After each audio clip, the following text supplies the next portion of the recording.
गुरुदेव की जय। सर्वसंग से प्रार्थना है। सत्संग प्रारंभ हो रहा है। कृपया सत्संग स्थल पर शांति पूर्वक विराजमान होकर के श्रद्धा से सत्संग सुने। परमेश्वर की प्यारी आत्माओं से पुनर्निवेदन है, सत्संग प्रारंभ हो रहा है। कृपया सत्संग स्थल पर शांति पूर्वक विराजमान होकर के श्रद्धा से सत्संग सुने। सत सही।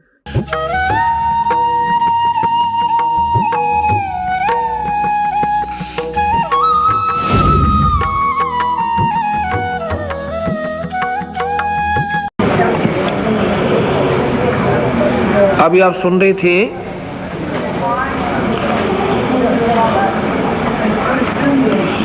चिरकुटी में झांक सुरता तो पति बुलावे है,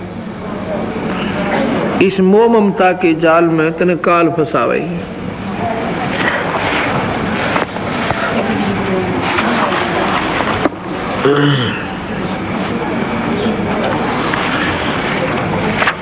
ये काल निरंजन यहाँ पर जीव को उलझाए हुए बैठा है।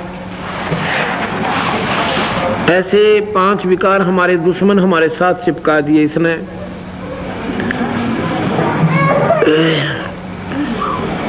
गरीबदास जी महाराज कहते हैं कि ये काल, कबीर साहब कहते हैं कि ये काल जब ये मनुष्य शरीर प्राप्त जीव को मनुष्य शरीर मिल जाता है तो इतना चौकस हो जाता है कि इसको ज्यादा दबाव दे देता है कि कहीं ये बाहर ना निकल जा। गरीबदास जी की वाणी में लिखा है कि शरंग बरंग मतंग कुरंग पतंगा इंद्री एक ठग्योतिस अंगा और तुम रे संग पांचों प्रकाशा योग युगत की झूठी आशा। देखो कितनी गहरी बात कह दी इन 2 ही श्लोकों में, 2 ही दोहों में। बरंग शरंग पतंग मतंग कुरंग पतंगा इंद्री एक ठग्योतिस अंगा और तुम रे संग पांचों प्रकाशा या जो योग युगत की झूठी आशा।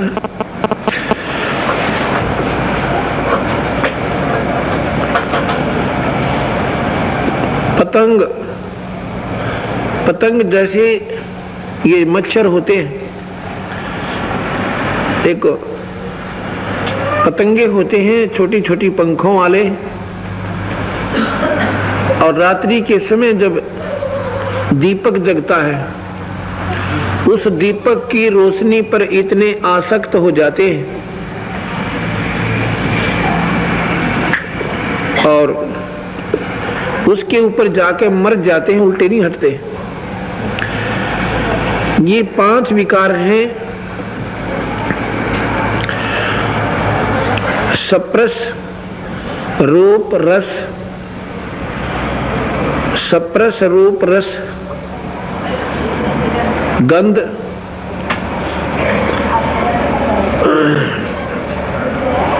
सप्रस रूप रस और गंध।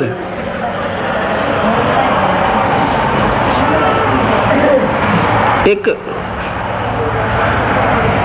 सप्रस शब्द रूप रस गंध, ये 5 गुण हैं, 5 विकार हैं हमारे अंदर। शब्द सप्रस रूप रस गंध, शब्द सप्रस रूप रस और गंध, ये 5 विकार हैं इस जीव के। इनमें एक एक के कारण ये 5 जीव विवश होकर के अपनी जान को खो देते हैं। कैसे? शब्द, इसको कहते हैं भरंग। भरंग माने भौरा, भंवरा उसके भंवरा जो होता ना शब्द है ये कुरंग, कुरंग कहते हैं हिरण, मृग।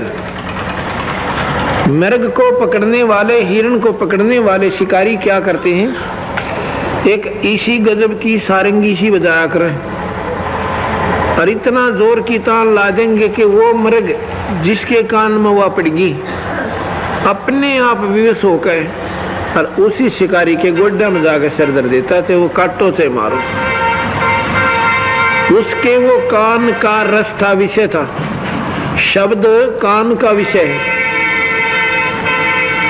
उस एक विकार के कारण, एक विकार के कारण और वो मृग ने अपनी जान खो दी, उसके बस की बात नहीं थी, उल्टा हट जाए। शब्द सप्रश, सप्रश विषय वासना, हाथी जो होता है इसमें सबसे ज्यादा कामदेव होता है, सबसे ज्यादा विषय वासना होती है। हाथी पकड़ने वाले क्या करते हैं, एक लंबा चौड़ा खड्डा खोद दे, वो 10 फुट गहरा,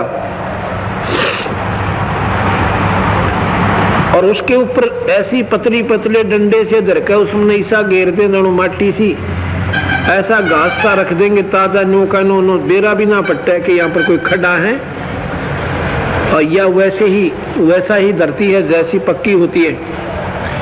उधर से एक हथनी को सिखा देते हैं, वो ट्रेनिंग दी हुई होती है, वो हथनी हाथी के पास जाती है, उसके चारों तरफ अपने शरीर को सप्रस करके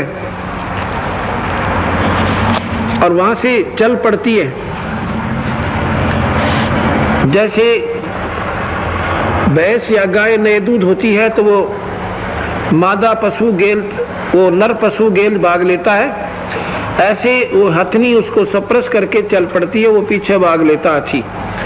आगे जाके वो हथनी को ट्रेनिंग दी होती है, वो एक बार तो ऐसे चलती है पर एकदम उसके पास आकर मोड़ खाकर वहीं पर न्यू भागने की चेष्टा करती है। हाथी उसने उधर से ना जाकर सीधा ही पकड़ने की चेष्टा करता है और उस खड्डे के वहां गद है, और फिर ऊपर न उड़ कर रो, 2 जनता ही संभाले कोई ना उसने, वो दांव रोक चंगाड़ मार कर लीद लाद करके पां पीट के और जब डाल होकर कड़ला लेगा ना हफ्ते पास जब छेड़ेंगे उसमें। अब देखो सप्रस अपनी गंदे विकार के कारण हाथी जान खोदी पर हट नहीं सका। आगे भरंग, भरंग कहे बोरे ने, बोरे में गंध यानी सूंगण की ये लत बुंडियों से बोरा जावेगा बाग में,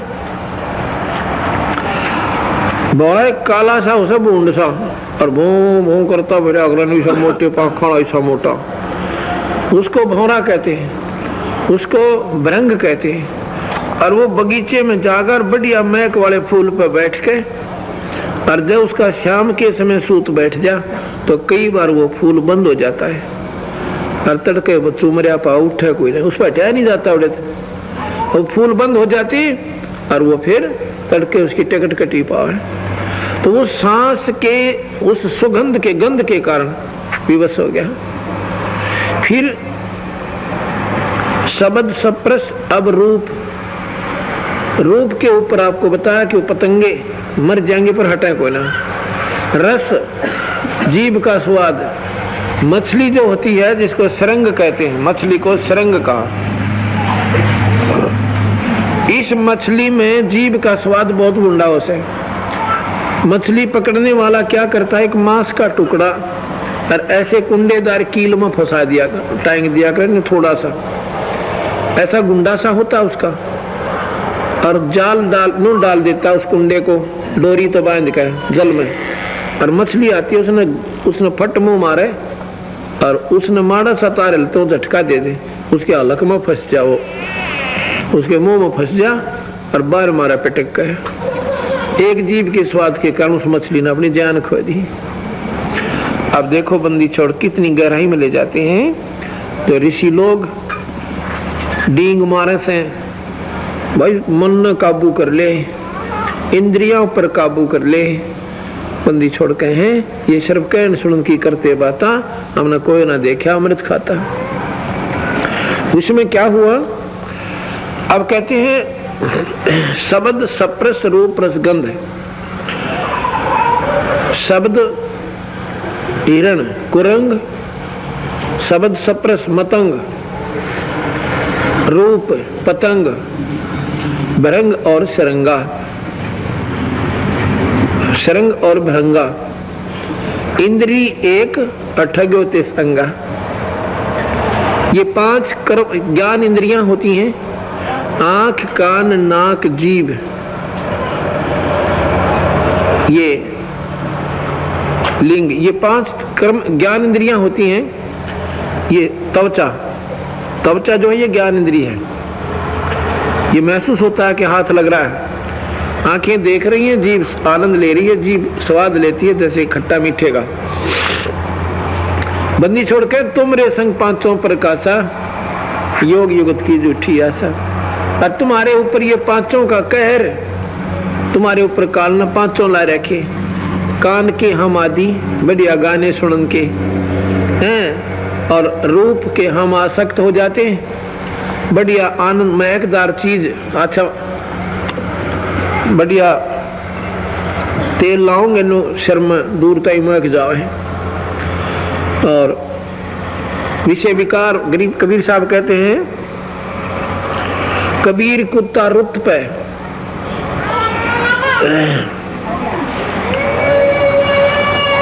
कबीर कुत्ता रुत पे 30 दिन रहे उदास, और कामी नरकुत्ता सदा 6 ऋतु 12 मास। तो ये मनुष्य शरीर में पाकर ये विकार भी सबसे ज्यादा करता है। तो कहते हैं तुम रे संग पांचों प्रकाशा, काल ने तुम्हारे ऊपर पांचों प्रभावी कर रखी है। ये योग युक्त की झूठी आशा। योग युक्त माने परमात्मा को पाने की में लीन होना, अभ्यस्त होना, उसको चेष्टा करना, उससे संपर्क हो गया, नुका संपर्क कर लिया, योग युक्त हो जाना, परमात्मा से मिल जाना। कहते हैं योग युक्त की झूठी आशा। अब इस प्रकार काल जब हम मनुष्य शरीर पाते हैं तो कति करड़ा हो जाता है, और चौगर देता अलार्म खड़का जैसे कि भक्ति नहीं कर ले, और करे तो नकली सकली मंडारा की तो तपस्या पर मंड जा, कि तो तीर्था चक्कर काटे जा, कि तो माता धोक ले, व्रत राख ले, बाल तरवाए जा गुड़गाम माड़ी पे, पर सत भक्ति का नेड़ा नहीं जा। और कबीर साहब बाड़ी का तो कति भूल कभी नेड़ा नहीं जाना चाहिए। तो इस प्रकार कबीर साहब कहते हैं, उन्हीं की वाणी के आधार पर, अपने पति को भूल बावड़ी बैठी यारा में संगर के, काम क्रोध मोह लोभ मस्करे रही जारा तंडर के। ये काम क्रोध मोह लोभ अहंकार ये मस्करे हैं, कदे तो लोभ दुखी कर जाएगा, कदे छो उठ जाएगा, मन सिर फोड़ दे और फुड़वा दे, कि तो मोह हो जाएगा, कि तो अहंकार हो जाएगा। तो इस प्रकार कबीर साहब कहते हैं कि काम क्रोध मोह लोभ मस्करे रही जारा तंडर के। मात पिता संतान संपत्ति में तो उलझ गई गिर के, आत्मा ने जगा रहे हैं बंदी छोड़। मात पिता संतान संपत्ति में तो उलझ गई गिर के, और जब मिलना चाहे पति अपने तो बांध कफन सिर के, बस दूसरी बात है कोई ना। एक तरफ हो जा कतई, चाहे कोई कुछ कहे कि गुग्गा मार गरेगा छोड़ दिया था, जो डाला तेन ठागा ठोक देगा, ठोकने दे हम तो मरने खातिर हो गए त्यारी। और देख नुहा देख बांध कफन सर के, और ठीक से मार लो, तुमने मारना तो एक दिन है हमारे को, पर ढंग से मरांगे का। फिर कहे देख जीवती मर के सुरता किसा आनंद आवे। अब जीवित कैसे मरना होता है? जीवित मरना है, मन चाहे शराब पी ले, मन चाहे भर ले को, मन चाहे देख सिनेमा, मन चाहता है की करांगे छोड़न भजन में पत नींद आवे सो जाने। कोई गाली देता है, कोई बुरा कहता है, कहते उनको कहने दे। अपने को जीवित मरा हुआ समझ ले, इसको जीवित मरना कहता है। मन कह सत्संग में क्या करांगे, टाल रहने दे आज तक, लेकिन उसके अलावा उसकी नहीं माने, अपना सत्संग में आ जाए। तो आप जीवित मर गए, देख जीवती मर का किसा आनंद आवे है। कोई गाली दे है न सोच ले मुर्दे दे रहा है भाई, शरीर मरे हुए सामता है और मरे पाछे के आप के सर फोड़ जाओ तो गाली देते लठ मार जा मारा पड़े पड़े। तो अपने आप को जीव इतना हिम्मत कर लेंगे तो बात बनेगी। थोड़े नरम भी होना पड़ेगा। देख जीवती मर का सुरता किसा आनंद आवे। फिर बतावे हैं पति मिलन की विधि बताऊं सुन सुरता चतला के, और सतपुरुष से कर ले सगाई गुरु बिचौला बना के। गुरु के बिना बात नहीं बन सकती। परमात्मा और आत्मा को मिलाने का एकमात्र मीडिया गुरु होता है। इसके बिना ये मिल ही नहीं सकती, ये नियम है इसका।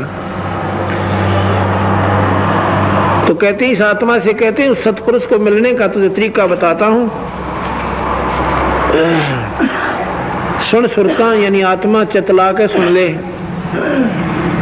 और सतपुरुष से कर ले सगाई गुरु बिचौला बना के। देखो बिचौलिए तो वह भी हैं, गुरु एक सिपारसी समझ लो, एक नुमाइंदा समझ लो, खास आदमी समझ लो, किसी विशेष अधिकारी या मंत्री का।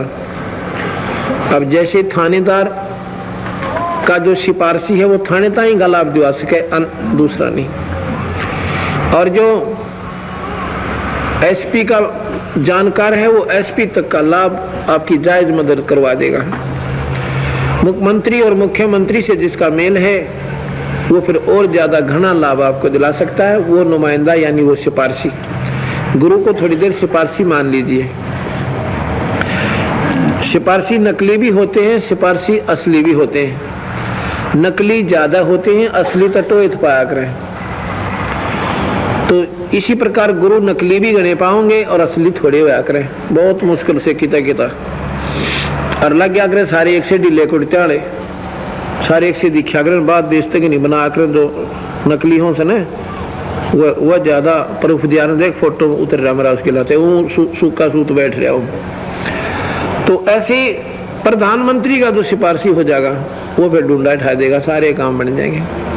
राष्ट्रपति का जो जानकार हो जाएगा फिर तो कहना है कि इन उस देश का तो काम अड़ा कोई नहीं। इसी प्रकार सतपुरुष का जो नुमाइंदा बिचौलिया से, उस संत ते उस गुरु ते तो मेल, उसके माध्यम से गुरु बिचौला बना के और उससे बात कर ले, परमात्मा से संपर्क कर ले, योग युक्त कर ले, हो जा।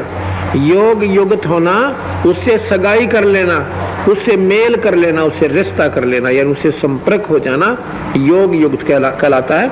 एक अति सीधी भाषा में ये आपको समझाना चाहता हूं। फिर आगे क्या बताते हैं,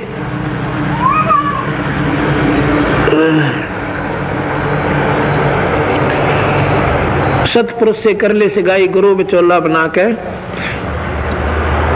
सत्संग बान बैठिए लाडो, परदान की मेहंदी रचा के। अब बान कैसे बैठा करते, बान कैसे बैठते थे? पहले लड़के और लड़कियों की शादी खासकर जून में करा करते, जेठ में, गांव में विशेषकर। और पहले जो है गेहूं निकाला करते, 2 महीना पीछा छूटा करता। हमने हमारे आँखों के सामने की बात है, हमने स्वयं उनको प्रयोग किया हुआ है। एक झाड़ काट के कांटेदार हींस बोला करते उसने, और उसका इतना मोटा चौड़ा इतना ऊंचा 9 लंबा एक छड़ा सा हुआ करता, और उसने फड़सी बोला करे, और बैल जोड़ देते दो, वो चलने जाता मैंने माने 10 दिन में जाकर वो 20 मन गेहूं इकट्ठे होते हैं। इतने को बयान दिया जाती है, उन्हें इकट्ठी करो, कुआं हटा दो, फिर उल्टा बिछा दो, खरड़ डाल दो, यानी वह मेरे ख्याल में 50-100 मन दाने गेहूँ और 2 महीना में 1.5 महीने में जाकर सूत में आया करते। फिर वो काटने पहले हाथों से, अब तो 15 दिन में काट ले, अब 3 दिन में काट ले, 1-2 दिन में 100 मन गेहूँ, 200 गेहूँ को। लेकिन उस समय ऐसा होता था, उस समय फिर काम करने से खेतों में लड़के और लड़कियों का रंग सांवला हो जाता था। और जब वह ब्याह का सूत बैठे, क्योंकि गरीब आदमी अपने दानों के हिसाब से अपने कनक के आधार पर बच्चों की शादियां करती थी, तो उन बच्चों को उसमें क्या करते थे, मटना मसला करते, बान्ना बिठाया करते। और 7 बान क्या होता था कि उन 7 जन्मों में बाहर नहीं निकलना होता, डरा देते, थोड़ा भूतनी चिपट जाएगी, बाहर जाओगे थे। और उनके मटना यानी कुछ ऐसा एक पदार्थ सा बनाया करते, बेसन मिलाकर, और तेल गेला मिला तेल चढ़ा दो। उसका करने से क्या होता था कि वो मटना मसलते थे, घर पे अंदर रखते थे, बांध बैठते थे, 7 दिन बाहर नहीं जाना, 7वें दिन फिर वो ब्याह चले जाते थे। ऐसे लड़की के को करते थे।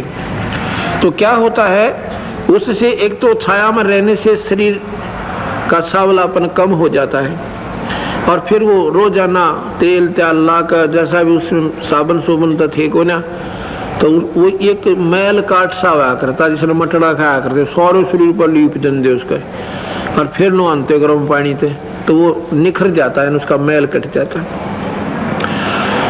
मोटा मोटा चून होया करे। अब भी कितना काला हाथ हो रहा हो, किसी भाई कालस कुलस से तेल भी लाग रहा हो, चाहे सूखा चून चिड़ा का थोड़ा थोड़ा सूख साकर करनो रगड़ लो, मोटा मोटा सा, कति साबुन से भी जल्दी साफ कर देगा। तो उसमें पहले दिन मटना बैठा करते बान्या, उसमें कुछ असर होता था नाम मात्र सा, भाई कुछ फर्क पड़ता नहीं पड़ता। दूसरे में कुछ असर, तीसरे में और ज्यादा, चौथे में और, 5वें में और, 6ठे और 7वें में तो वक्त ही पीले हो जाया करते कि मैं तो हल्दी सी लपेटे जानती हुआ। तो इस प्रकार पहली बार आप सत्संग में आओगे तो आपका रंग इस संसारिक व्यवहारिक कारण से अंतःकरण लोगों के अपने सामाजिक विचारों से इतना रंग चुका है, इतना काला हो जाता है कि पहले वाले सत्संग में तो जरा सा भी असर नहीं होता। दूसरे दिन फिर आओ मच्छी करके, दूसरे दिन कुछ यानी 2% असर होगा आपके। तीसरी बार फिर आओ, तीसरी बार आपका 10% महसूस सा होगा, हकीकत की बात है, ठीक सी दच्चे से। और फिर आओ चौथे दिन आपको 40% समझ में आओगी बात, चौथे दिन जब आओगे। और फिर आओ ऐसे ऐसे, जब 7वें दिन तुम आ गया ना, पहले भाई चूक का कोई ना जा, इंसान नाम में लेके जाएगा। ऐसे कहते सत्संग बान बैठिए लाडो, और दान की मेहंदी रचा के सत्संग में आवे, अपना एक हाथों की मेहंदी दान होता है। ये पीले हाथ करते हैं, इनका कोई शोभा नहीं है, हाथों की शोभा दान से होती है। सत्संग में आवे, लगातार आवे, और 2 पैसे अपना दान के भगवान के निमित्त हाथ से जरूर छोड़े। ये तेरी मेहंदी है, ये आध्यात्मिक मार्ग की मेहंदी है। और 5 गहने पैर सुहागन, सतनाम की बिंदी लाके, सील संतोष विवेक अक्षमा और भाव भक्ति, ये 5 प्रकार के तेरे सुंदर सुंदर आभूषण हैं, इनको जरूर साथ में रखना, इनको आधार मान के रखना। ये है तो तू भगत है, संत है, नाते एक अन्य की नहीं। 5 गहने पैर सुहागन, सतनाम की बिंदी लाके, ये टिक्की यानी उस सतनाम तेरा नाम हो, सही नाम तेरे पास है तो वह टिक्की तेरी पक्का काम से, यानी तेरी बहुत सुंदर, यानी तेरी साधना हो रही है, अच्छी लग रही है भगवान को। और फिर कहे हैं प्रेम की लाली लाकर क्यों ना अपना पति रिझावे है, एक मृदु भाषा यानी बहुत प्यारे मीठा बोलना, ये भी एक भगत आत्मा के लक्षण होते हैं। प्यार तो बोल रहे और अपना, तो प्यार से बोलने से इंसान अपने अंदर भी नम्रता लाता है और दूसरों को भी नम्र बना देता है। तो आप कहते हैं प्रेम की लाली ला के क्यों ना अपना पति रिझावे है, यानी प्यार रूपी लाली, होठों पे मुस्कान, यानी बड़ी प्यारी अच्छे लगता। आइयो जी, बैठो जी, आगे जी, अच्छा जी, सत साहिब जी। एक तो ऐसे प्यार तो बोला, अरे एक तोड़ी घेर ले। तो ये प्रेम की लाली ला कर क्यों ना अपना पति रिझावे, यानी परमात्मा तेरा ऐसे प्रसन्न होगा अगर तेरे में ये गुण है तो। फिर बताते हैं, जाप अजप्पा जप के अपना दहेज बना लिए, अनहद बाजे बाजन लागे फिर खुशी मना लिए। देखो, जाप अजप्पा जप के, ये सिमरन मिलेगा आपको सतनाम। ये सतनाम का आपको जाप मिल गया, फिर उसकी डट के कमाई करना। जाप अजप्पा जप के अपना दहेज बना लिए। पहले लड़कियां जब वो दूसर का जाती थी शादी के बाद, तो उनको फिर 1-2 साल के बाद भेजते थे। वो लड़कियां अपनी दहेज की तैयारी करती थी। को तो चुंदड़ियां के सितारे लाए जाती, एक चुंदड़ी को मनमान दड़ी पक्के ला देती, और नारी नारी तीर और पेमा कर बिराना के ला के, तो वो ऐसे करती थी कि अगर वो चीज लेकर जाती है वह लड़की, तो आगे ससुराल वाला वह प्यारी लागे। सासू ससुरे राजी हो, क्यों हमारी बुद्धि इतना काम करे से, कोई धन ले आओ तो मीठे प्यारे लागे, दोनों ले आओ तो नो कई से लूंगी घर की आई से। यानी दोनों दुखी कर दे उस बच्चे ने, एक तो दूसरे घर में जाकर रहना, और ऊपर से फिर ये सेल से ठोकर बता कित के। तो यहाँ ऐसे ही गलत सिस्टम, गलत रिवाजें हमने बनाकर आप पर काल पारी से।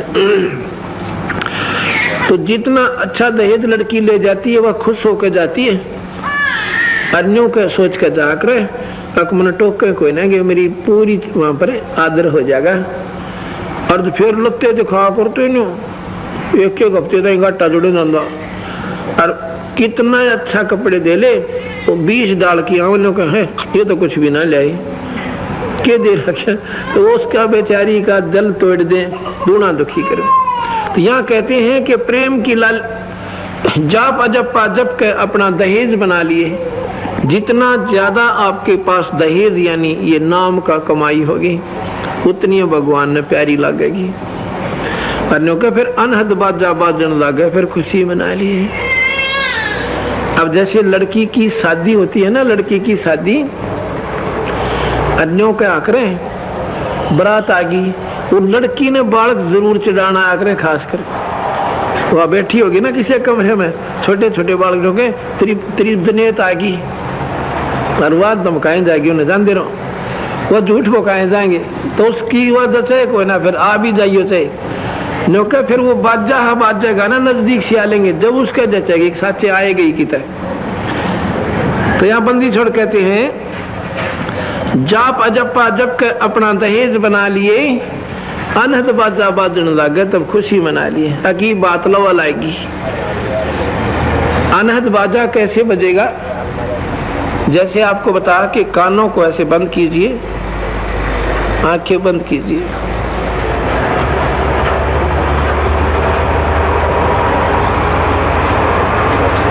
कुछ देर अभ्यास कीजिए एकांत स्थान पर, जब कोई ज्यादा शोरशा ना होए, आपको अंदर से ऐसी गजब की आवाज आएंगी, बहुत आनंद में। तो जब वो आवाज आपको आती है, कई प्रकार की आवाजें हैं, वो हम नहीं बताएंगे, आप ही बताओगे। ये आवेंगी उनको जो जिनकी कमाई वो बढ़ती जाएगी, वैसे नहीं आएंगी आवाजें। तो जब न सोचते वो अनहद अंदर से आवाज आने लगी, वो धुनात्मक अनहद बाजा, वो तेरा बाजन लग गया, तो इन्होंने बात सोच लिए, बात लवा लागी, वह बारात नजदीक आली, वो लेवनिया, वो पति यानी आने वाला से नजदीक से। इसी प्रकार जो अनहद बाजा बाजन लगा, फिर खुशी मना लिया, कहा ये बात पक्की बन गई, बाजन लग गया तो बारात लवा लाग रही से। इसी प्रकार तेरा जो ये अंदर ये प्रक्रिया हो रही है, तो तेरी कमाई चल रही है। फिर बताते हैं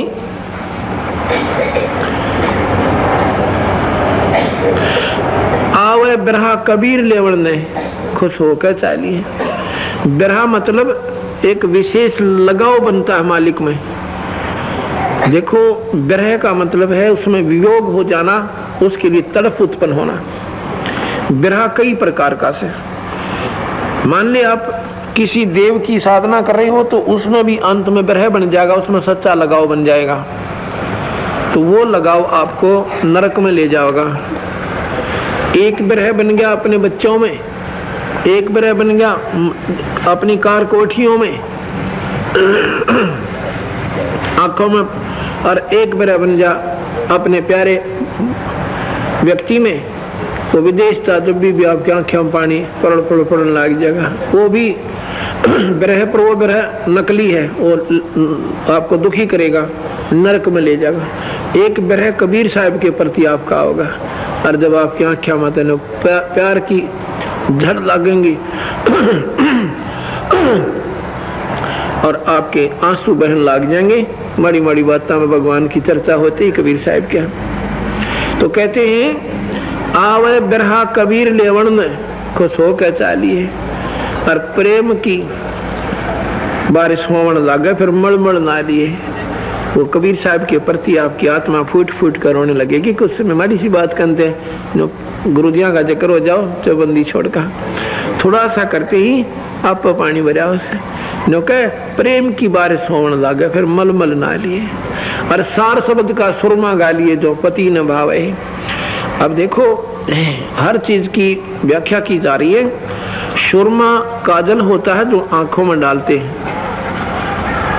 वो एक और विशेष सुंदरता भी पैदा करता है चेहरे में, और साथ में आंखों की सुरक्षा भी होती है उससे, दोनों काम करें। तो सार शब्द जिसके पास है और वो फर्स्ट अट्रैक्शन होता है आंखों से, अगर सार शब्द है तो बंदी छोड़ एकदम आपको प्यार करेंगे और अपने स्थान पर ले जाएंगे। सार शब्द का सुरमा गा लिए, अल्लाह ध्यान दचा के। अब देखो कितनी गहरी बात से हर एक को समझाना पड़ रहा है।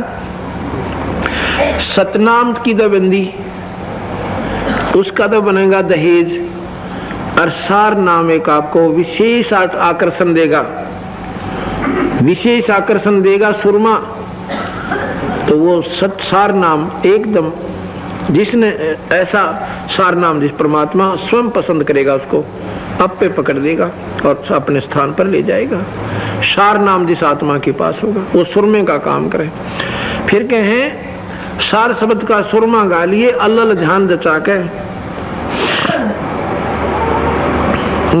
सार शब्द का सुरमा गा लिए,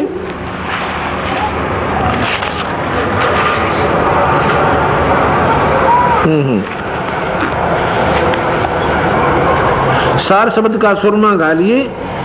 जो पति को भाव है, जब पति को भाव है तब तू अपने पति को अच्छी लगेगी, अर्थात भगवान ने तू प्यारी लगेगी, तेरे पास सार नाम है तो।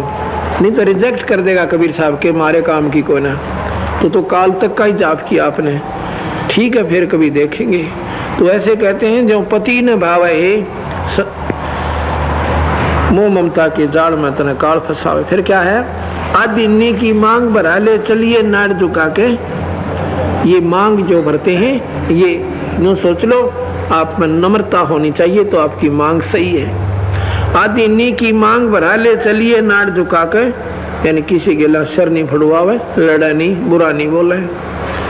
और संत समागम बरात्री तने ले जावेगा ब्याखे। देखो ये भगवान की ये बरात समझ लो, संतों की भक्तों की आत्मा के ये यहाँ पर फेरे होने लग रहे से, आत्मा का मेल परमात्मा से मिलने का हो रहा है। यहाँ पर ये उनकी परमात्मा को प्राप्ति का यानी उनका आपस में संपर्क इस बरात के यानी सत्संग के माध्यम से जीव को ज्ञान होता है, और ये सत्संग उसके आत्मा उत्थान के लिए सहयोगी होता है।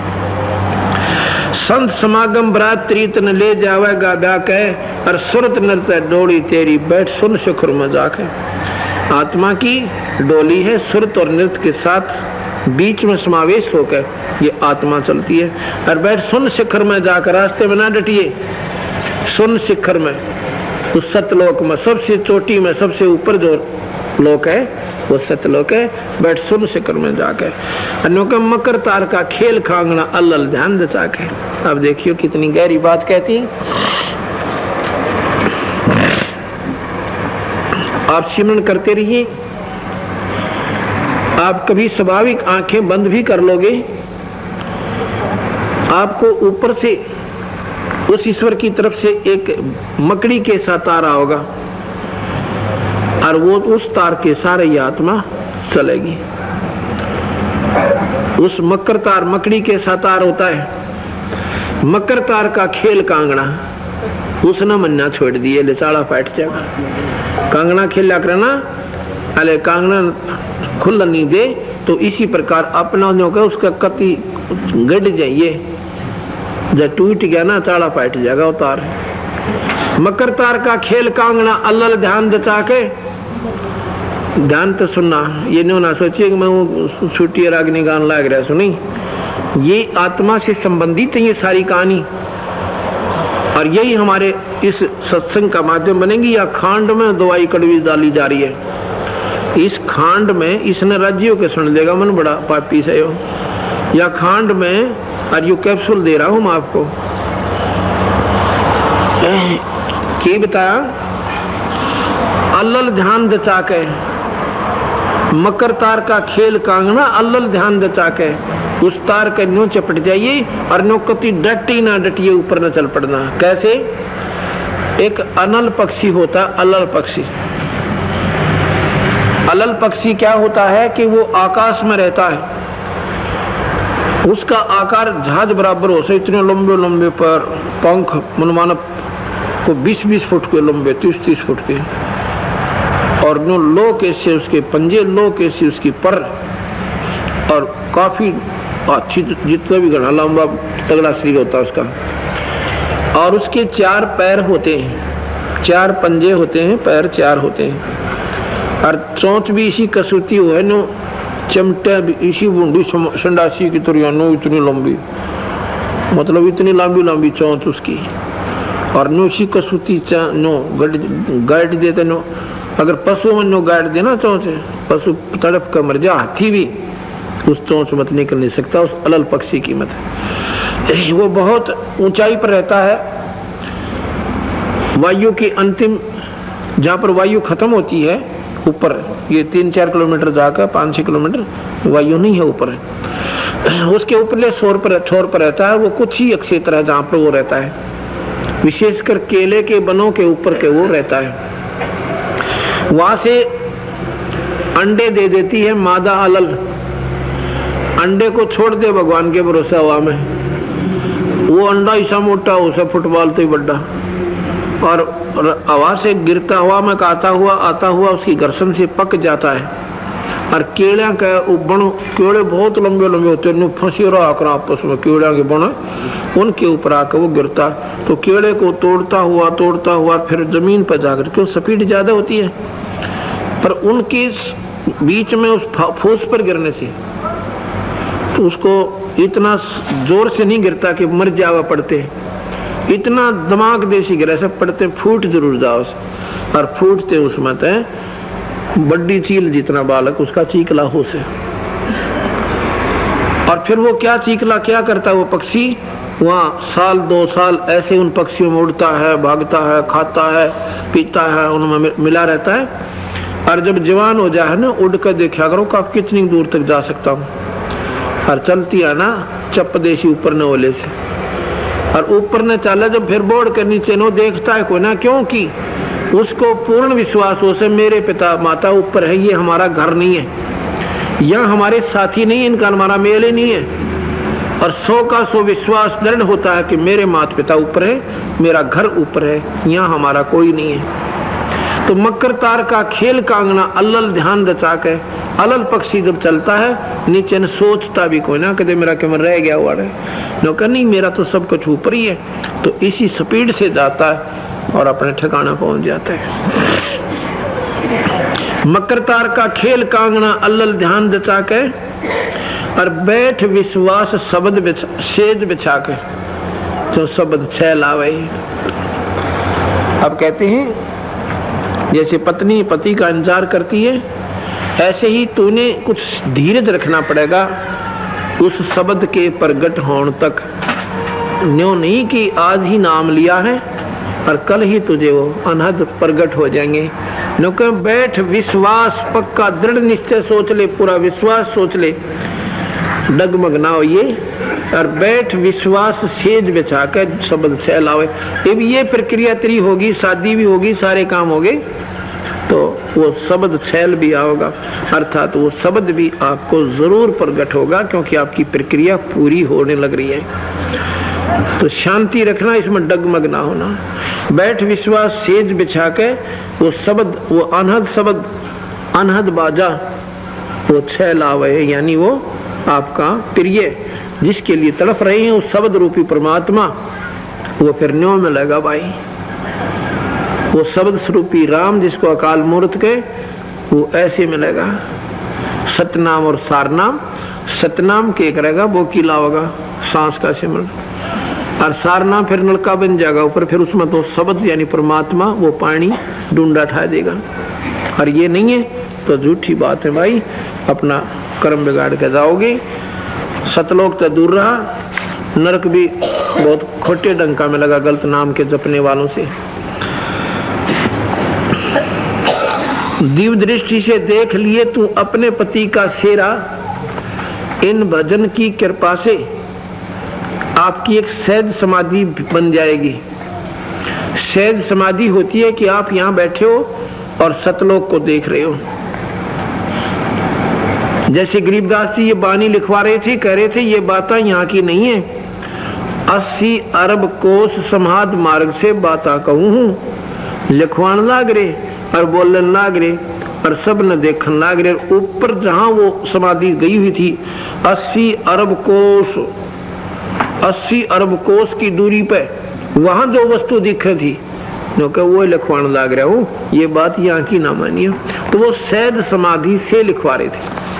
तो इससे आपके सतनाम और सारनाम से आपकी एक दिव्य दृष्टि बनेगी, और फिर आपको वो अपने आप हमने धक्का नहीं करना समाधि लान का, समाधि आप लगेगी, जबरदस्ती लगेगी। जैसे कई भाई कहो 2.5 घंटे बैठे, सवेरे 2.5 घंटे शाम स्मरण एक आने का कोई ना उनका। अब जैसे हम पेशाब करते हैं, एक अभद्र सा उदाहरण पर 100 का 100 सच समझ लेना। जैसे हम बाथरूम जाते हैं और पानी पीना रखा हो और प्रेशर हो नहीं दे पेशाब का, तो 1 घंटे बैठ का जो टोपा ना उतरे, और 2 गिलास अच्छे ठंडे पानी के पियो गट गट, और 15 मिनट में हंग जान लगा देगा, क्योंकि पेशाब जान से ही उतरे। और अंदर पानी पी नहीं रखा तो ध्यान से भी नहीं बात बनेगी। इसी प्रकार आप कमाई के लोटे पियो, बदन करो भगवान के बदन सतनाम और सारनाम का, और फिर देखियो जब डटा जान डट जा, गारंटी देता हूँ। ये सारी प्रक्रिया लोगों ने काल के अनुसार कर दी, क्योंकि काल ने कहा था नकली बदन करवाऊंगा, नकली साधना बताऊंगा। 80,000 88,000 वर्ष बैठ कर साधना कर गया मीच का, उनकी तो बात बनी कोई ना। ये 2.5 घंटे सुबह, 2.5 घंटे शाम, ये बनाए बैठे दुनिया को। आखिर में पश्चाताप बनेगा ना, कोई धर्म कर्म उनका। धर्म करोगे ना बोला फिर भोगना पड़ेगा। अरे मान ले मुक्ति ना भी हुई, कम से कम रोटी जोगा दान तो करके जाना पड़ेगा, दोबारा मनुष्य शरीर मिलेगा, सारी चीज चाहिए भाई। मुक्ति ना भी हो एक जन्म में कोई बड़ी बात नहीं, तो दूसरे में होगी, तीसरे में होगी, पर रोटी का जोगा तो जुगाड़ बना के जाना पड़ेगा धर्म से। यानी आवांगे तब मकान भी चाहिए, और वह समाज में रहने की खातिर सुथरा रोजगार भी मिल जाता और बढ़िया।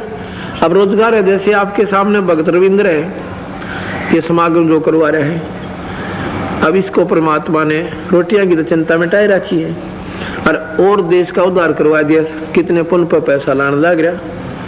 तो ऐसे कितने जीवों का उद्धार, और ये आश्रम, ये सारी इस भक्त की कृपा से। भगवान ने सद्बुद्धि दी, कबीर भगवान ने, और ये फिर इस मार्ग पर डट कर लाएंगे। तो ये नी इच्छा कर रहा है। नी इच्छा जो देत है सो दान कहा, वो भोगना नहीं पड़ता। अगर मनुष्य शरीर मिल गया तो भगवान आपको दे देगा, भोगना कैसे इसमें, अंग देगा, क्योंकि कमाई न रखता कोई ना। बिन इच्छा जो देत है सो दान कहावे, और फल चावे नहीं तास का हमरा पर जाए। आज इस भगत जी के परमात्मा की कृपा से क्या की कमी नहीं है। जब नाम लिया जब भी कोई कमी नहीं थी। कति जो सुख होया कर धरती पे उनको उपलब्ध था। 2 लड़के और बढ़िया परिवार और खूब मौज, अच्छी ट्रांसपोर्ट, कार पे कार। और जब इसके या समझ में आई शरदड़ की बात, जिस मालिक के नाम ला रखी। तो ये जो कर रहे हैं ये कोई भोगन खातर नहीं कर रखे इन्होंने, ये भोगने के उद्देश्य नहीं है। तो ऐसा किया हुआ दान दोनों सुख देगा। यहाँ भी सुखी जन्म हो गया तो ठाठम ठाठ, और नहीं तो भक्ति में काउंट हो जाएंगे, हम सतलोक जाएंगे। वो भक्ति में काउंट होता, भक्ति में लिखा जाता है। बिन इच्छा जो तेज है सो दान कहावे, और फल चावे नीतास का फिर अमरापुर जाए। तो कहते हैं दिव्य दृष्टि से देख लिए तू अपने पति का सेरा, फिर तो एक ऊपर सतलोक में एक सफेद गुम्बद है, इतना सफेद नो कमाल का है, और उसमें परमात्मा आपको दर्शन देंगे, कभी गुरु रूप में, कभी कबीर साहब के रूप में। क्योंकि दिव्य दृष्टि से देख लिए तू अपने पति का सेरा। अरस कुर्स पर एक सफेद महल है, सुन शिखर में एक सफेद महल है, जहां तेरे पिया का डेरा, जहां पर पूर्ण परमात्मा सतलोक में रहता, वो स्थान है। इन त्रिलोक की यारा ने भूल बावड़ी, इच्छा बीज भस्म हो तेरा। इन त्रिलोक की यारा ने, इन 3 लोक के साधनाओं ने, माता ने, मसाणी ने, फलानी ने, दगड़ी ने, इन 3 लोक ने, ब्रह्मा विष्णु महेश में भी श्रद्धा मत रखना। भले हम इनको याद भी करते हैं, जाप भी करते हैं, जैसे हमारा सब कुछ होते हुए सह परिवार में देवर देवरानी, जेठ जेठानी, ननंद और सब सास के साथ व्यवहार प्रेम का ही होता है, पर अंत समय में लगावे कान्ने का नहीं होता। अपने ठिकाने जा बैठेंगे।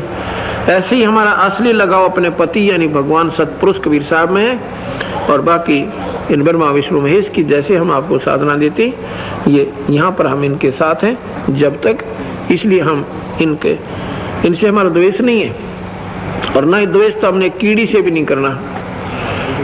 हम तो हर एक के साथ सहयोग लेकर चलना, ना काहू से दोस्ती ना काहू से बैर, और कबीरा खड़ा बाजार में सबकी मांगे खैर।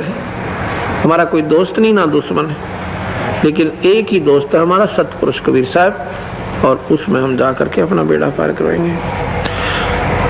राम दुहाई सच कह तू सतगुरु करावे फेरा, राम पालो सतगुरु का चेहरा यू काल खड़ा लखावे। अपने सतगुरु के चरणा में आ जाओ, फिर यू काल देखियो खड़ा लखावे ही, फिर आपके ये नजदीक नेड़े नहीं आ सकता। आप बंदी छोड़ भगवान कबीर साहब की कृपा, 2-4 भक्तों का आपको उदाहरण दूंगा।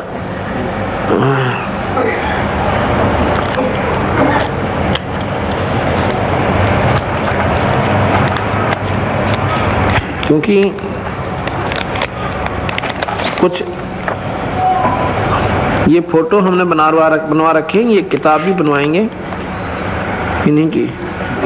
ये आपके सामने भक्त तिलक दास पुत्र श्री बलवान सिंह, जिसकी कहानी सुनाऊं। देवबंदी छोड़ने हो गए, उजड़े घर बसा दे। ये भक्त तिलक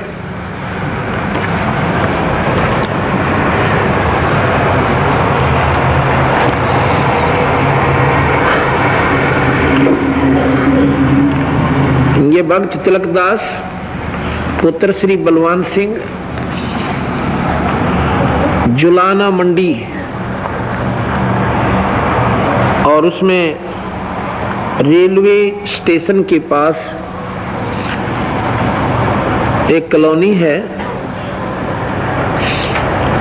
वहां ये रहता है। ये सन 1996 की 1996 की बात है। 1995 में वो फ्लड आया था।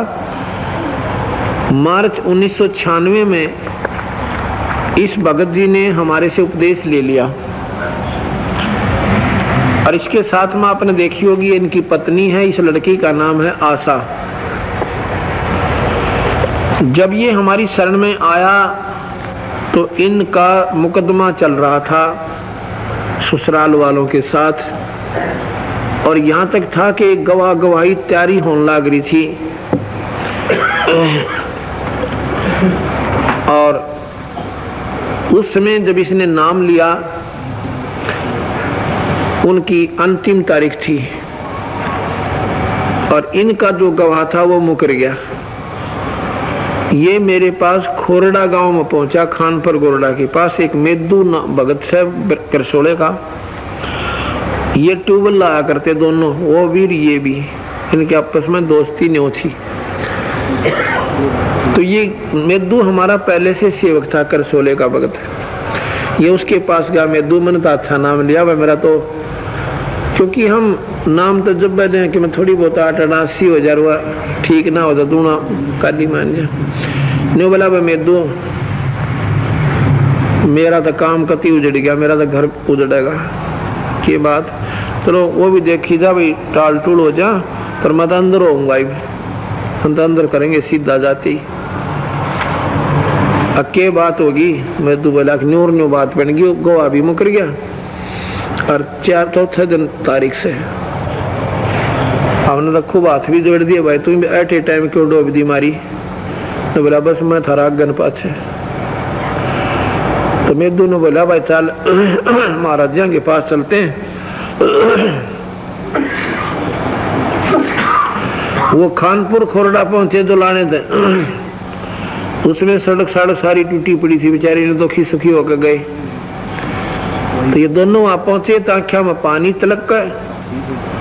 ने बोला जी मेरा तो बंद तो लिया। मैं क्या हो गया भाई? मैं सारी कहानी सुनाई। मैं बोला भाई बूढ़ा मुंह तक करे मत ना, विश्वास रख, बहुत नहीं छोड़ पे। अब 1 महीने पहले तुमने नाम लिया से, फिर ऐसा टाइम तो दो उस मालिक ने, तुम दोनों सोचो नाम ले लिया, अब नहीं कांटा भी लगना चाहिए।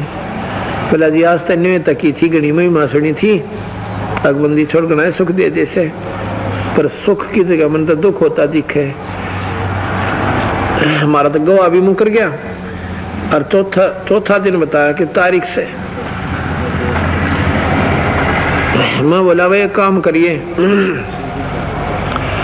तू चला जाइए वहां पे, और एक काम करिए वो लड़की ने भेजेंगे, कदे तू रिफल जा कांडी पाक जा, कान अब कान बोझ के ले आइए। उसने बोला जी सपने भी को ना। मैं कहा अच्छा भाई ठीक सता जा। तो मेदू बोला अब गना ना बोला, तू चाल आड़े खड़ा हो ले। वो आ गया जी, ईब चला गया। उसकी तो घी बंदरी, सोनीपत मुकदमा चल रहा, सोनीपत की है लड़की, कोर्ट में गया सीधा। उड़ा उस लड़की का मामा आ रहा, वो बुला के इसने बोला बटे वो बात सुन ले आखिरी बार, अके तनिया ले जानी सह नहीं ले जानी।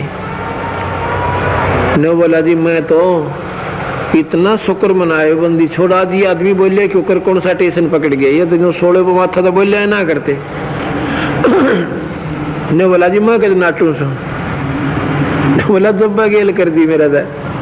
घर ले गए, अगले दिन इस आशा को लेकर घर आ लिया। 1 हफ्ते के बाद मुझे मेदू मिला। मैं मेदू कह रहा तलक्का। मैं बोला था जहाँ बहु आ लिया थे, वो तोतला सा बोला करे। मैं बोला था जहाँ बहु आ लिया था उसे। मगा अच्छा क्यों कर बड़ी बात है। बोला दंदे न्यू बोले ने तने ले जानी था कि नहीं ले जानी। वो जयबंदी छोड़ की बड़ा रो कहते थे, बड़ी छोड़िया। फिर इस लड़की ने आते नाम ले लिया। वो दिन से राज से इनके नहीं चिड़िया का भी खुड़का हो लिया, 2 लाल दे दिए बंदी छोड़ने। अब ये परिवार पूर्ण कुर्बान मालिक के ऊपर है। अब इन्होंने वहां पर फूल भंडार, बंदी छोड़ फूल भंडार जुलाना लिख रखा है, फूलों का काम करता है ये लड़का। तो तो कहने का भाव ये है कि ये पूर्ण परमात्मा से दो चावस होकर दे, पर विश्वास पक्का चाहिए इसमें थोड़ा सा। इनके शादी होगी, शादी ये उषा आगी आशा, फिर 2 साल हो गए बालक होना। फिर ने बोले जी हमारे घर के न्यू का है फलानी जगह दवाई दे से न्यू करे से। मैं फिर मेरे के पूछे दवाई दे तो ले ले अपनी दवाई। फिर यू शर्मा से आ गया कि महाराज जी नाराज से हो गए। मैं बोला जी आप तो 2 चावसो कर सको, मैं नहीं बंदी छोड़कर हमारे कबीर साहब, पर थारी नीत साबित कोई ना, साबित कर लो। बोला जी मोहम्मद कर ली साबित, माना तो ये खोट रहा थारे अंदर भगवान में भरोसा का है। पहले 9 महीने लड़का हो गया, फिर लड़का होया इसका बड़ा शर्मा कती नो पिलपिला इतना कसूता फोड़ा ने। बोला जी ताला पाट गया। डॉक्टर बोले वे तो कैंसर में भी परिवर्तित हो सकता है।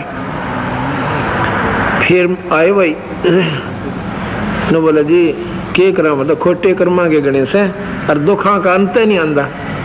मुखा अंत भी आओगा, शांति रखो। ने बोला जी नूर नो कहें डॉक्टर, वहां कहने दे डॉक्टर ने तुम अपनी शांति रख और बदन में ध्यान रखो। उस लड़के के निशान भी नहीं रहा। बोल सतगुरुदेव। और के बताऊं काफी ऐसे बंदी छोड़ पेटे भरे तो जाके विश्वास जीव का बनता है।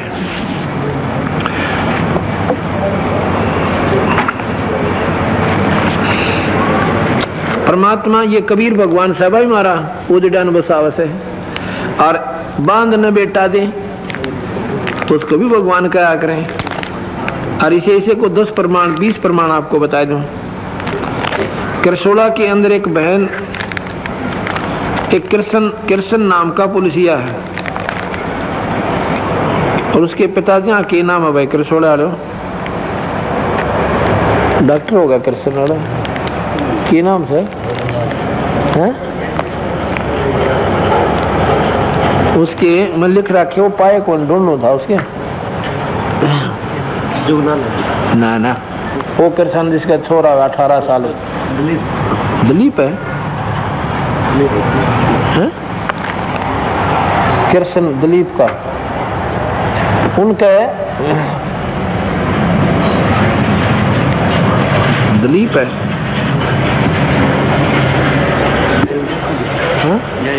इसमें देख वो भगत कृष्ण नाम है उसका, डॉक्टर कृष्ण ने मेरा होगा, हमने लिख रखा है इसमें, वो पता नहीं कहाँ। तो इनके इसकी ये कृष्ण पुलिस के अंदर है।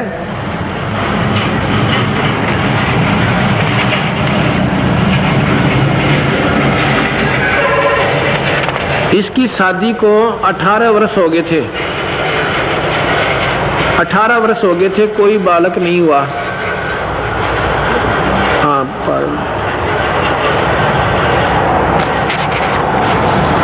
इन्होंने 18 साल बहुत गने हो से, मतलब 18 साल में आदमी अपने सारे चेष्टा करके सैने भी बौड़े भी डॉक्टर भी परदेसी भी अंग्रेजी भी सारी ट्राई कर ले से। आखिर में 18 साल जिसका बालक नहीं वो बांझ घोषित हो जाती है। और उस बंदी छोड़ की कृपा से हमने एक भक्त है वहां उनके पड़ोस में राजपाल पुत्र मौजी राम, वह हम पाठ कर रहे हैं। राजपाल की पत्नी का नाम है कृष्णा। वह गई इनके पड़ोस में ही है, उनके पास है, तू नाम ले ले मारे महाराज जी आ रहे से तेरी सुन लेगा, सुन भी ले बेकरा। तो यानी वलीब के सुना सुनाई हो सी कति आस छूट ली। और यहाँ तक बात बिगड़ ली कि दूसरी शादी की तैयारी करने लग गए। क्यों ज्यादा उम्र नहीं थी, 35 साल की होगी गणेश से नहीं। दूसरी शादी की तैयारी करने लगी कृष्ण की। इसने नाम ले लिया और मैंने कहा बे बात सुन ले, देख इस परमात्मा को बिना भाग देगा तेरे को, तेरे भाग में नहीं है, पर 100 का 100 विश्वास अपने बंदी छोड़ पर रखिए, जब बात बनेगी नहीं तो नहीं बनेगी। जब किता अपनी माँ के चक्कर में भी आ गई ना, जब छोरा उनकी दवाई भी लेने मत ले जाइए, जब तेरी आस भी रह जाते हैं। नहीं तो काम बिगड़ जाएगा। नहीं फिर विश्वास नहीं होता भगवान कबीर साहब पे, न सोचेंगे दवाई तो बन गया, न बोले जी दवाई खा तो मैं कहती मेरी आंत गड़ ली, मैं तो देखूं भी कोई ना दवाइयाँ का नहीं, और 100 का 100 विश्वास अपने बंदी छोड़ पर करूंगी। तो जी वही बात बनी, वो अपने नाम लेने के 3 महीने के बाद अपना घर चली गई। क्यों वहां तो रोज की रोज सुसाट होने लग गया, और छोरा न्यो के रखा दास है, दूसरा ब्याह कराएंगे न्यो कराएंगे, और इसका बेचारी का आग सी लागे। क्यों दुख तो होता ही है, और वो अपने स्थान पर सच्चे। तो यह लड़की अपने घर चली गई, ये गोदी में छोरे ले रही सा। देख इस परमात्मा कबीर साहब की कृपा, बाद में दूंगा बिलट साहब। ये अपने घर चली गई, घर चली गई तो परमात्मा की इसी कृपा हुई, तो रजा होगी दाता की आस हुई। तो ये वहां चली गई, जाने के 3 महीने के बाद इसका ससुर जाता है इनके घर वालों से न्यो कहने के लिए कि हम अपने लड़के की शादी दूसरी करते हैं। आगे हाँ प्रीता, ये ना संतोष नाम से छोरी का, संतोष पत्नी कृष्ण पुत्र श्री प्रीता, गांव करसोला, 18 वर्ष शादी के बाद। ये हमने हिंट से लिख रखे इनके पूरे। तो जी क्या हुआ, यह वहां चली गई तो ये ससुर इसका जाके उसकी माँ बाप से कहने लगा कि ऐसी बात है चौधरी, हम अपने लड़के की शादी कराएंगे, कि तुमने कोई और इतराज हो तो बता दो। वो भी एक नेक आत्मा थे तो इतने दिन सब्र कर लिया, नहीं तो इस कल युग आ रहा है 4-5 साल पाछे हाथ खड़ा कर ले। अच्छी आत्मा थी, और फिर भी सलाह लेने जा रहे हैं। तो वह आई करते हैं, उसकी सास, उसकी मतलब माँ संतोष नाम से छोरी का, उसके पिता ने जिक्र किया घर पर जाके कि ऐसे ऐसे, और इसका संतोष का ससुर आ रहा है 4-5 आदमी और से, और न्यू करे से हम दूसरी शादी कराएंगे। उसकी माँ को पता लग गया था, बता दिया था, उसकी पता लग जाता लड़कियों को, औरतों को। वह ने बोली उनको न्यू कह दो, एक मारे हाथ जोड़कर 6 महीने और बाट देख ले। उसकी माँ ने बेरा पिट लिया था रजावरी दाता की। तो वो आकर न्यू बोला चौधरी साहब 6 महीने और डट जाओ, हाथ जोड़ कर कौन सा। फिर उनका भी शक हो गया कि मैंने कि मैं बात जरूर सब नहीं 6 महीने का जिक्र क्यों किया। फिर उसकी सास गई, वो बोला जाकर पता करके कि मैं बात मैंने और डर लग गई। उसकी साथ तक कूदती आई, ने बोली मौत बख्शती मालिक ने, चाहे लड़की हो जाओ हम तो न्यू निकलते भाई, कोई शुरुआत होगी कभी लड़का भी होगा। ठीक 9वें महीने इस मालिक ने लड़का दे दिया। बोल सतगुरुदेव की। इन्होंने 20 जनवरी 21 दिसंबर 1996 को नाम लिया था। देख कुदरत के खेल। 21 दिसंबर 96 को नाम लिया था, 20/10/1997 को लड़का हो लिया। ये पूरी डिटेल लिख रखी है। 10वां महीने के अंदर अंदर और लड़का बंदी छोड़ने उस बांझ का पुत्र दे दिया। ये कबीर भगवान से हमारा। बोल सतगुरुदेव। ये बहन संतोष, पत्नी श्री कृष्ण, पुत्र श्री प्रीता, गांव करसोला, और ये लाल इसकी गोदी में कबीर भगवान का दिया हुआ। फिर क्या हुआ और बताता हूँ। कमाल कुदरत कबीर भगवान का। जब यो लड़का हुआ तो क्यों नदी से हुआ था, मेडिकल में ले गए, वहां पर सिविल हॉस्पिटल जींद में। तो लड़का ठीक ठाक हो गया मालिक की कृपा से।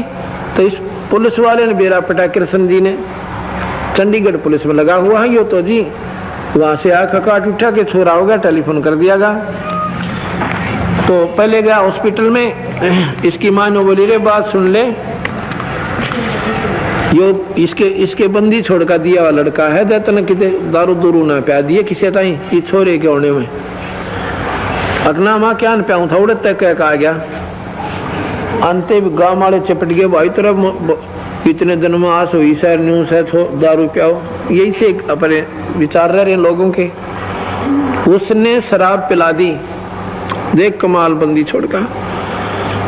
अगले दिन ये 3 दिन का बालक था, अब 2 दिन का। अगले दिन जब वो रोटी लेके गया ना अपनी माँ की उसकी घर से, तो उसने पता चला कि एक बिल्ली आई हॉस्पिटल में, बिल्ली का क्या काम है, और उस छोरे का आड़त गलापू पकड़ कर कति काट दिया, छोरे का मुंह पर बड़का वर्गी। और डॉक्टर भी हैरान हो गए, भाई क्या जवाब देंगे, बता यू के साड़ा बैठा, और ओल्ड बालक का और इतना जख्म कदे भी ना भरे, ऑपरेशन भी ना हो इसका। तो वो डॉक्टर भी स्तब्ध। उसकी अब पत्नी इस संतोष ने कहा अपनी शास्त्री की, उसने कड़ी बिगाड़ी है, जान दे ये तो नाश करना है, जानते इसने दारू पी होगी। उसकी माँ बोली रे, उसका 2 हथड़ मारी उसकी माँ ने, नो इतना बड़ा दारू पियाई, कहा माँ दारू पियाई, अगले कल आले लालो मर गया तेरा छोरा, मरेगा, यानी ऐसे ढंग से कहा उसने।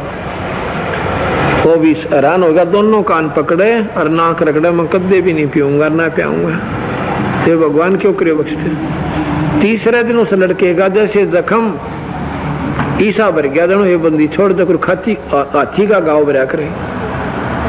और चौथे दिन छुट्टी लेके घर न आगे, उस लड़के का बड़ा सा निशान जैसे वो जैसे पुंसी हो गए, ठीक हो जाकर अब भी मुंह के ऊपर से। उस दिन पाछे इनका और पेटा भर दिया, वही बंदी छोड़ कर दिया हमसे। बोल सतगुरुदेव की सत साहिब। अब के गुण गावा, हम तो बौड़े हो जाएंगे गुण गा का बंदी छोड़ के। महाराज के हैं कोट यज्ञ दे आहुति, या जाग को ना दुनिया सूती, या सूती दुनिया बड़े मुश्किल से जागेगी, और फिर जागया करे तो फिर फायदा कुछ नहीं होता। अब प्रश्न चल रहा था कि कबीर साहब जब 5 साल के हो गए और वो एक महात्मा की सभा में जाते हैं, और वो ऋषि हुआ बाई बक्कन लाग रहने होगा, शिव जी विष्णु भगवान ऐसे, विष्णु भगवान ने सृष्टि रची, विष्णु भगवान ने ब्रह्मा पैदा करा, ब्रह्मा शिव जी विष्णु से हुआ। तो वहां से ये सत्संग अपना चल रहा था परसों से, कल से। कबीर साहब ने कहा कि स्वामी जी मैंने ऐसे ऐसे पुराणों के, शिव पुराण में ये सुना है, विष्णु पुराण में ये सुना है, और ब्रह्मा पुराण में ये सुना है। ब्रह्मा पुराण कहता है कि ब्रह्मा से शिव और विष्णु उत्पन्न हुए, शिव पुराण कहता है कि शिव जी से ब्रह्मा और विष्णु उत्पन्न हुए, और शेरा वाली कहती है, देवी भागवत कहती है, देवी भागवत महापुराण में लिखा कि तीनों देवताओं की मां से।